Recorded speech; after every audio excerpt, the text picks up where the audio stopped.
নমস্কাৰ বন্ধু-বান্ধৱীসকল, Assamese health tips and ট্ৰিক্সলৈ আপোনাক স্বাগতম জনাইছোঁ। এই ভিডিঅ'টোত আপোনালোকলৈ লৈ আহিছোঁ পালজ্বৰ কি আৰু এই পালজ্বৰৰ চিকিৎসা হিচাপে কেইটামান ঘৰুৱা প্ৰতিকাৰ অৰ্থাৎ বন দৰৱ, লগতে এই পালজ্বৰ হ'লে কি কি খাব লাগে আৰু কি কি খাব নালাগে।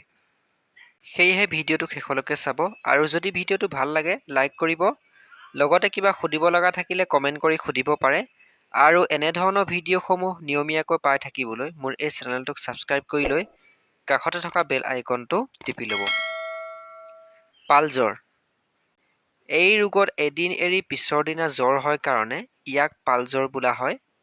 জ্বৰ সাধাৰণতে গধূলিহে আৰম্ভ হয়। বন্ধু-বান্ধৱীসকল, এনেকুৱা জ্বৰ হ'লে বহুতো ঘৰুৱা প্ৰতিকাৰ অৰ্থাৎ বন দৰৱ উপলব্ধ, যিসমূহ গ্ৰহণ কৰিলে এই সমস্যাৰ পৰা অতি সোনকালে আৰোগ্য লাভ কৰিব পৰা যায়।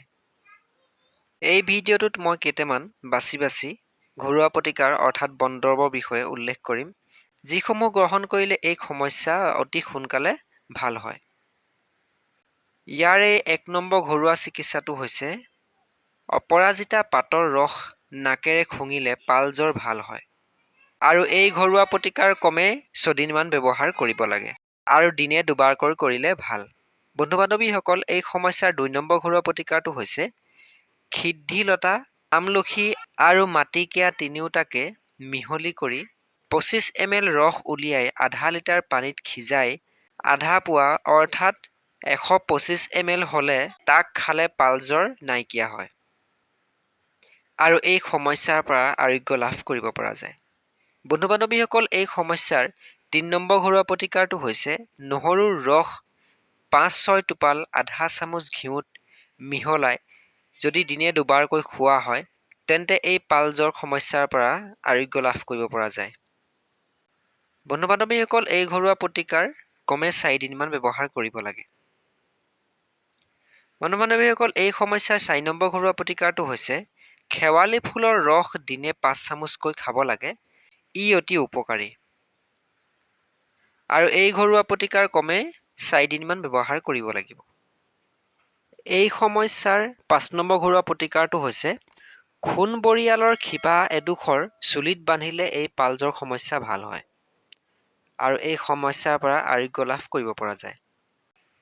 ইয়াৰ ৬ নম্বৰ ঘৰুৱা প্ৰতিকাৰটো হৈছে পচতীয়া শিপাৰ চূৰ্ণ ১২ গ্ৰাম আৰু ইয়াৰ পাতৰ চূৰ্ণ ২৪ গ্ৰাম দৈনিক কিছুদিন খালে এই পালজ্বৰ নাইকিয়া হয় আৰু এই সমস্যাৰ পৰা আৰোগ্য লাভ কৰিব পৰা যায়। বন্ধু-বান্ধৱীসকল, এই ঘৰুৱা প্ৰতিকাৰ কমে ৭ দিনমান ব্যৱহাৰ কৰিব লাগে।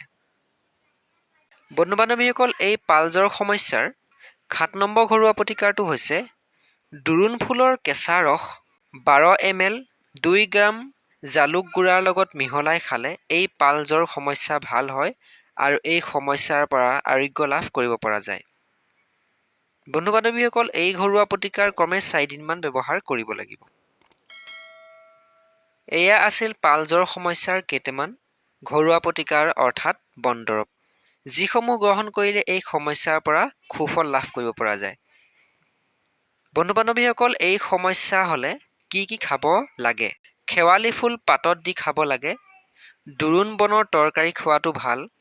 মহানিমৰ পাত চাটনি বা চালাড আদি বনাই খাব লাগে। লগতে লঘু আহাৰ গ্ৰহণ কৰিব লাগে। বন্ধু-বান্ধৱীসকল, এই সমস্যা হ'লে কি কি খাব নালাগে? মাদক দ্ৰব্য খাব নালাগে, লগতে ধূমপান কৰিব নালাগে আৰু সহজে হজম হোৱা বস্তু, গৰম ক্ৰিয়াদায়ক বস্তু আদি খাব নালাগে। বন্ধু-বান্ধৱীসকল, এয়ে আছিল পালজ্বৰ কি আৰু এই সমস্যাৰ বাবে কেইটামান ঘৰুৱা প্ৰতিকাৰ অৰ্থাৎ বন দৰৱ, লগতে এই সমস্যা হ'লে কি কি খাব লাগে আৰু কি কি খাব নালাগে। যদি ভিডিঅ'টো চাই ভাল পালে লাইক কৰিব, লগতে কিবা সুধিব লগা থাকিলে কমেণ্ট কৰি সুধিব আৰু এনেধৰণৰ ভিডিঅ'সমূহ নিয়মীয়াকৈ পাই থাকিবলৈ মোৰ এই চেনেলটোক ছাবস্ক্ৰাইব কৰি লৈ কাষতে থকা বেল আইকনটো টিপি ল'ব। ভিডিঅ'টো সম্পূৰ্ণকৈ চোৱাৰ বাবে ধন্যবাদ।